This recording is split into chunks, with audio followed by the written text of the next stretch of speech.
Then offerings. The sensory offerings. O holy refuge protectors, O venerable gurus together with your entourage, we present you with the ocean of clouds of various offerings. From expansive, well-fashioned vessels, radiant and precious, flow gently forth the 4 streams of purifying water. So, from vast vessels that are well-fashioned, beautifully made, with a lot of jewels and radiant, comes 4 streams of purifying nectars, water. The next offering you make is beautiful flowers and trees and blossom with bouquet of garlands, exquisitely arranged, fill the earth and the sky. The earth and the sky. So flowers, not just what you see here. You multiply it. That it's beautiful flowers and bouquets and garlands and beautiful trees fill up the space you offer to the Buddhas. What you have here represents what you're visualizing. The heavens billow with blue summer clouds of his lazulite smoke from sweet, fragrant incense. The heavens billow with blue summer clouds of lazulite smoke with sweet, fragrant incense. You offer incense to the Buddhas. So the incense are billowing like a blue summer cloud. And it's that beautiful, beautiful, fragrant, sweet smells you offer to your Guru. And then lights from the sun and the moon. Glittering jewels, diamonds, emeralds, all that. And scores of flaming lamps, frolicking joyfully, dispel the darkness of 1,000 million billion worlds. So you're offering your Guru light. And the light is as bright and as big, you visualize as the sun, the moon, and glittering jewels and the stars. You offer to your Gurus. So offering light to the Gurus in incense every day is very important. Vast seas of scented water imbued with fragrances of saffron, sandalwood, and camphor swirl out to the horizon. You offer drinking water, washing of the feet. Why in offerings we wash the feet? That is Indian culture based, which is applicable. That is specifically to show humility. In India, you touch the person's feet who you respect very much. Your parents, your gurus, elders. You don't touch the feet of persons that are below you or your same level. So in India, you'll see a lot of times that the children will go home, they'll do this immediately, and then they do this. It's to bring the blessing of the parents from their feet to their body, speech, and mind. They do that to the gurus. So in India, what they do to the great gurus to show great respect, earn merit, and humility, and to say, please give us teachings, is they wash the guru's feet. They take the feet of the guru. It's not literally soap and detergent. They take saffron water with camphor, and they wash the guru's feet clean and well with beautiful vessels and with flowers and garlands, and they dry it and they scatter flowers, and then they take the guru's feet and put it on their head, and they request for teachings. I've done that for my gurus a few times. They allowed me to. What is that? Is to show humility, to put your ego down. In the Christian faith, once a year on Christmas or whatever, the Pope has to kiss one of the disciples' feet. I don't know if you guys have seen that. It's the same thing. It's to show humility. That even someone as great as the Pope also must be humble in the eyes of God. So that's what it's saying here. Okay? Vast scents of scented water imbued with fragrances of saffron. That's why we put saffron in the water. It's good to put saffron every single day. We get it from brickfields here. Good quality ones. So the water is imbued with saffron and camphor. Vast seas of scented waters imbued with fragrances of saffron, sandalwood, and camphor swirl out to the horizons. Delicacies of gods and men, drinks and savories and feasts with ingredients of 100 flavors of masked Mount Meru. So we should have beautiful foods, drinks, savories, and feasts. So today I bought many herbs. I bought many grains. I brought many nuts and rice and all that to be offered to the Buddhas. Because that's what it says in the text to offer. Okay? Now, not all of us can afford to offer this every day or all the time. So what I do is I make it a long-term offering, which means I take these that are sealed and I put it up and I say, this is an offer to you every single day for, let's say, a month. And then I change it. Or 2 months, that's up to us. If we can afford to do it every day, of course, do it every day. Okay? So when you offer drinks and food to the Guru, who's Buddha, you create the causes that whatever you need in the future will come to you. Foods, medicines. When you offer herbs and spices to the Buddhas, whatever you need to practice Dharma, even as obscure it is, will come to you. Attainments will arise. And you can offer medicines. Herbs and spices are considered, I visualize them as medicines because I didn't find any medicines tonight. So when you offer potent medicines to the Buddhas, you're asking your Guru, Buddha, to bless you, that all your diseases are removed. And at the same time, the ultimate disease of ignorance, hatred, and desire are removed. Okay? So, music from an endless variety of various instruments blend into a symphony filling the three realms. So you offer music to the three jewels. That can be a conch shell, that can be a CD, anything. So when you offer that, you visualize much beautiful music going up to the Buddhas, to your Guru. Goddesses of outer, inner, and desirable objects holding symbols of sight and sound, taste, touch, and touch pervade all directions. So you visualize beautiful goddesses, voluptuous and dancing and swaying. They have very rounded hips, very full bosoms. There are different colors representing different types of aggregates. Some are holding up mirrors. Some are holding up flutes. Some are holding up food. Some are holding up a butter lamp. Some are holding up incense. They're holding various things, and they're surrounding. So this is a good practice because we usually are attracted to beautiful goddesses, and we want to do things with the goddesses. So by offering up to the Buddha, we create the karma not to be attracted or attached by lust. That is why you offer beautiful goddesses up to the Buddhas or to your Guru to destroy your attachment. Alright? Then some people might think, but I've never been attracted to goddesses. It's more gods. Well, it's the same thing. If you offer beautiful goddesses, the point is to destroy lust. So if you create the karma to destroy lust, you destroy lust. So if you're attracted to a loaf of bread, you won't be attracted in the future. So it doesn't matter what you're attracted to. The point is destroying lust. Because I've had people ask me, but Rinpoche, I'm not really interested in goddesses. I like gods. And that's fine. Lust is lust. I mean, who's judging you? So can an LGBT member visualize goddesses off to the Buddha to destroy lust, which is the cause of a lot of suffering? Sure they can. Because the purpose of the offering is to destroy lust. Everybody understand? So you visualize beautiful goddesses with beautiful long silky hair. Just incredible visages, like moons, with gorgeous ornaments, voluptuous bodies, beautiful bosoms, and rounded hips. That's what it describes. And wearing celestial clothes and dancing, swaying. For anybody, that would be extremely seductive. Dancing and swaying. You offer that to the Buddhas and to your Guru. Of course, your Guru and the Buddhas will not be swayed or attracted in any way, but they receive it as an offering. Okay? To you, O refuge protector, treasure of compassion, eminent and supreme field of merit, we present with you faith. Mount Meru and the 4 continents 1 billion times over. So you visualize all the mountains, all the lakes. You visualize all the stars, the sun and the moon. You visualize the universes. You visualize nature, the planet, everything wonderful. And you visualize that 1 billion times over, and you offer that to the Buddhas. Okay?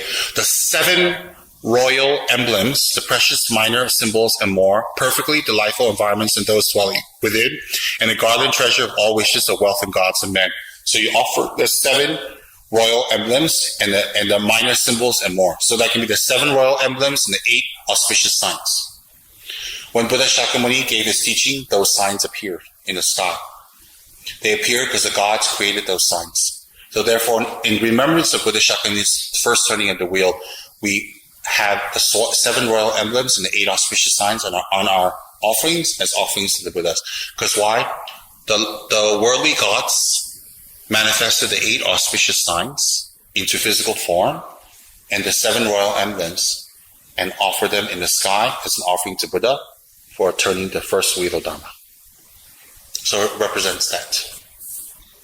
Then on stanza number 33, to please you, O venerable Gurus, we offer these objects both actually arrayed at those of vision as a pleasure grove on the shore of a wish-granting sea. It is strewn with 1,000-petaled lotuses, captivating the hearts of all. These are the offerings of objects arising from samsara and nirvana's white virtues. Everywhere is dotted with flowers. These are the virtues of the 3 gateways of ourselves and others in this world and beyond. It is diffused with the myriad fragrances of Samandabhadara's offerings and is laden with fruit, the 3 trainings, the 2 stages, and 5 packs. So in stanza number 33, which most of you have, what are you saying? That all the objects on the altar in front I'm offering to you, and also what I visualize. Because some people are very poor, they can just offer 1 glass of water, but they can visualize everything else we have just described to the Gurus. Okay? The next one, number 34. We offer a libation, China tea, the color of saffron. Chinese tea in ancient times is valued in India. In India, if you have tea imported from China, it was incredible. Same in Tibet. In Tibet, tea from China was considered the most superior. So His Holiness Panchen Lama here wrote in 34, we offer a libation of China tea, the color of saffron, steeped in the glories of 100 flavors with a delicate bouquet. The 5 hooks, 5 lamps, and so forth is purified, transformed, and increased into a sea of nectar. We offer even voluptuous, illusion-like consorts, a host of messenger Dakinis, born from place, from mantra, and simultaneously born, having slender figures, a glow and vibrance of youth, and skilled in the 64 arts of love. Okay? So, voluptuous, illusion-like consorts, a host of messenger Dakinis. They're born from place, from a certain place, they take rebirth. From mantra, by reciting a mantra, they are born, simultaneously born spontaneously from Dhammadhatu. These Dakinis are born and make offering. So therefore they arise from mantra, Dhammadhatu, which is attainments, and although they are voluptuous and beautiful, they create no lust and encourage no lust and encourage no negative thinking in your mind. When people see a very beautiful, voluptuous female, what do they usually think? But these females don't create that in your mind. We offer even supreme ultimate bodhicitta. You say, how can you offer bodhicitta? You can offer bodhicitta. Bodhicitta is not owned by you, so it can be offered. By offering bodhicitta, you create the karmic, as I said earlier in the teaching, you create the karmic imprint to achieve bodhicitta. So in the future, when there are bodhicitta teachings being given, it will open up in you. You can attend, listen, and practice. Beyond words, thought, and expression, spontaneous and invisible. The voice, sphere of all things, free from mental fabrications of true existence, unobstructed, great, pristine awareness, simultaneous with bliss. So what you're offering the Buddhas and your Guru is bodhicitta and emptiness. Emptiness is beyond words. It's beyond thought. It's beyond expression, spontaneous and invisible. The voice, sphere of all things. The voice, sphere of all things are inherently empty of true existence, free from mental fabrications of true existence. Free from mental fabrications means free from your projections of how existence should be. So you're offering up the Buddhas and your Guru pure view, free from projections. By offering pure view, free from projections to the Buddhas, what happens?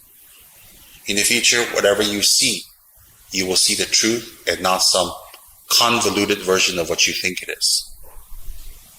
We have people that we have to talk for hours and hours and hours and hours, year after year, and explain to them how things really are. They still don't get it. They still have their own version of things, and they live from that, and from that they come anger, from that they come attachment, from that they come so many negative emotions because they have wrong view. Okay? So, unobstructed, great, pristine awareness, simultaneous with bliss. So you're offering up the Buddhas, bodhicitta, and emptiness. Next one. Okay, stanza 37. We offer sundry types of potent medicines to cure the plagues of 400 afflictions. And in reverence, we offer ourselves as servants to please you. Pray, keep us in your service as long as the heavens endure. So not only are you offering spices, medicines, foods, drinks, samsara, mountains, stars, the moon, the sun, jewels, gold, silver. You're also offering up beautiful Dakinis. You're offering up music, sight, and sound. You offer all this stuff represented by what you offer to the Buddhas. And on top of all that, you offer yourselves reverently as servants of the Guru. So once you offer yourself up as to the Guru, you are loyal to your Guru for the rest of your life. You're not his servant. Servant is written in a humble way. But you are loyal to your Guru, loyal to the practices he gave you, loyal to the Dharma he taught you, and especially loyal to transforming your mind, which is what your Guru wants from you. So you always practice the Dharma and transform your mind because you're loyal and you offered your Guru to be his servant. So if you're your Guru's servant, the best servitude is to transform your mind. If you transform your mind from negative qualities to good qualities, you are the greatest servant to your Guru. Because the best service you can offer your Guru is transformation. So once you offer yourself to your Guru, no matter what people say, no matter how they threaten you, how they attack you, how they criticize you, how they tell you your Guru is a loser or bad or whatever, it doesn't deter you at all. Because when you offered yourself, you offer yourself from your own free will after examining and firmly. It tells you your qualities. If you change your mind because other people tell you bad things about your Guru or your practice, it shows who you are. It doesn't show who your Guru is. It shows who you are. Very clear. All right? So, sentence number 38, do you have that? Before the eyes of those having great compassion. So you made the offerings. Before the eyes of those having great compassion, we lay bare with a mind of regret. Whatsoever non-virtuous actions bound to misfortune we have committed from beginning to time, cause others to do, or in which we have rejoiced, we vow never to commit them again. Now you're offering your Guru confessions of your negative karma, your negative action, your negative thought, and all the negativities you have done from beginning this time till now. You're confessing to your Guru and you're asking him, by confessing and revealing those and regretting, may they be purified. May I not experience the results of that karma. That's what you're saying. Why do you confess to your Guru and reveal your negative karma and not hide it? So you can purify the karma, so you don't have to experience its result. Okay? Next one. Though all things are like a dream, lacking inherent or natural existence, we sincerely rejoice in the happiness and joy of all Aryas and ordinary beings, and in whatever white virtues that has ever arisen. Though all things are like a dream. Why is it like a dream? Think of things that happened to you 10 years ago, 15 years, 20 years ago. Good and bad. It's like a dream now. You can't even remember the details. But at that time, it was very intense. Very, very intense. And now you don't even remember them anymore. So whatever you're feeling now that's so intense, it will be like a dream later. So why be attached? Now, we rejoice in the happiness. So we rejoice in the happiness of high-level beings as Aryas and ordinary beings. So when ordinary beings and Arya beings are happy or doing good things, we rejoice. And we rejoice in every good things that they do. So what is that? That is the counter-jealousy. When other gurus are giving teachings and centers are growing to have disciples, rejoice. Feel happy. When other people are doing well in their lives and they're healthy and they're doing and they're happy, rejoice. Rejoice. And because they create the causes for their happiness. So by rejoicing, you pull yourself away from this horrible, vicious cycle of jealousy, which doesn't give you peace. It's helped by offering this verse to your Guru and the Buddha. You create the karma that you will remove energy of jealousy. So your mind will be at peace. Okay, the next one. We ask that the rays of vast and profound Dharma fall from 100,000 clouds billowing with sublime wisdom and loving compassion to nurture, sustain, and propagate a garden of moonflowers for the benefit of bliss of those limitless beings. Through your vajra, body is subject to neither birth nor death, and is a vessel's unity's wish-granting gems. Number 40 is asking for your Guru to always bestow the Dharma. Always request, always create causes. The physical cause of requesting your Guru, the physical means of creating your Guru to give Dharma is by always showing physical respect. When you always show physical respect to your Guru, you're creating causes for him to give you Dharma. And then by deed, meaning you do the work assigned to you, or you do the practice assigned to you, and there's fruitioning. You don't have to be chased or reminded. You do the work well. You create the causes for the Guru to give you teachings, because he's pleased. And also you're ready, because whatever he gives you, you finish. And then by request, you're requesting here that you may receive teachings from your Guru. If your Guru is passed away, you'll create the karma to receive teachings from a Guru that has been assigned to you, or that is karmically connected to you through your Guru. Or you will meet your Guru again in future lives. Some people return to their Gurus again in future lives, and they meet again to receive teachings when they request. Okay? Next one. Though your vajra body is subject to neither birth nor death, and is a vessel of unity's wish-granting gems, please abide forever in keeping with our wishes and pass not beyond Sar until samsara is end. So what you're saying is your Guru's body is a vajra body. A vajra body is a Dhamma-team, perfect, free from any faults. And the body of the Guru you praise is not created from lust and desire like our bodies, but is created from a motivation to benefit beings, so they specifically take rebirth to help. So their bodies are vajra bodies that are subject to neither birth nor death. What does that mean, birth and death? Birth and death means through birth and death, they don't forget their purpose. They come back and they continue to teach, to help, to benefit, to give help to those karmically connected to them. So they're not subject to birth and death. Hence, you have in some cases, you have the Rinpoche phenomenon where they return life after life to help. So they're not subject to birth nor death. Okay? Next one. We dedicate a collection of white virtues thus created that we may be inseparably protected through all of our lives by the Venerable Gurus possessing the three kindnesses, and that we may attain the Vajradhara state of unity. And then, these are requests to the Guru. So there's a lot more here, which I'm not going to go through now. I just want to go through the offering parts. But the Lama Chopa is something we recite every day. You recite every day is a puja to the Guru. Okay, as I said at the beginning of this teaching, which is very important. Why do we do a puja to the Guru? What's the purpose of doing a puja to the Guru? What does it represent? Okay, so for our offerings, every single day, we should make as vast and beautiful and powerful as possible.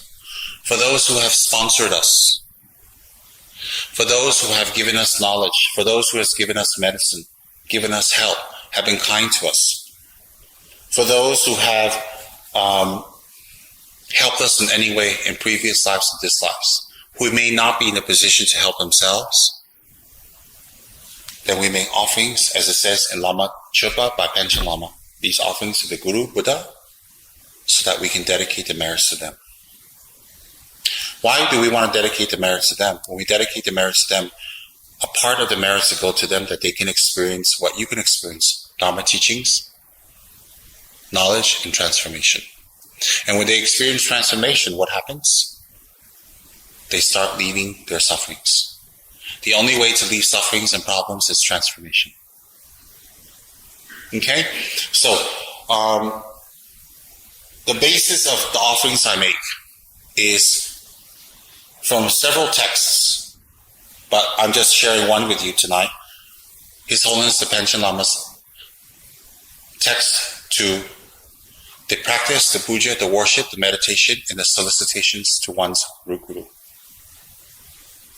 If we do our root Guru's practice well every single day,